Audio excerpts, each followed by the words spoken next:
अगर कल्याण चाहते हो तो आप संत की शरण में जाओ, क्योंकि आपने एक संत का अपमान किया है और तुम्हारा कल्याण संत की ही सानिध्य में होगा।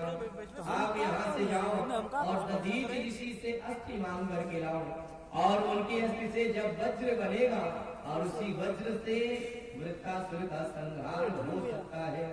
सारे देवता दधीच ऋषि के यहाँ जाते हैं और कहते हैं कि हे प्रभु, आप अपनी अस्थि हमें दे दो, क्योंकि वृत्तासुर का अत्याचार इतना हुआ।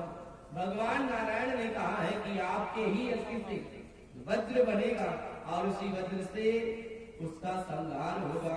हे प्रभु, आप कृपा करके अपनी अस्थि दे दो। दधीच मुनि ने कहा कि देवताओं, तुम लोग सबसे बड़े स्वार्थी हो। जहां काम बनने वाला होता है वहां तुरंत आ जाते हो, और जब काम बन जाता है तो निकल जाते हो। अरे देवताओं, जब भगवान ने तुम्हें भेजा है हमारे पास, तो मैं तुम्हें अपनी अस्थि तुम्हारे कल्याण के लिए अवश्य दूंगा।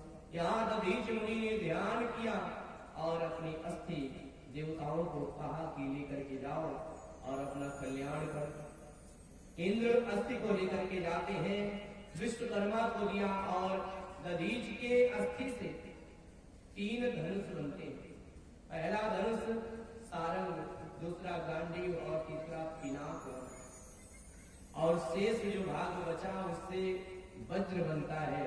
और वज्र को लेकर के इंद्र जब युद्ध करने के लिए जाते हैं, जैसे ही वृत्तासुर देखा, कहने लगा, इंद्र, अब तुम्हें विजय मिल जाएगी, अब मुझे मार दो इंद्र, मैं अब मरना चाहता हूँ।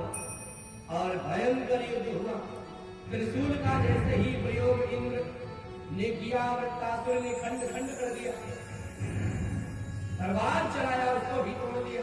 और उसके बाद इंद्र ने वृत्तासुर के एक हाथ को ही काट दिया, दूसरी भुजा भी काट दिया। अब बिना भुजा के ही इंद्र के ऊपर आक्रमण कर दिया, मुंह फैला करके इंद्र को ही निगल गया वृत्तासुर। सारे देवता घबरा गए कि इंद्र को ही ये वृत्तासुर निगल गया, अब क्या होगा। लेकिन नारायण कवच के प्रभाव से इंद्र की मृत्यु नहीं और उसके कुछ का भेदन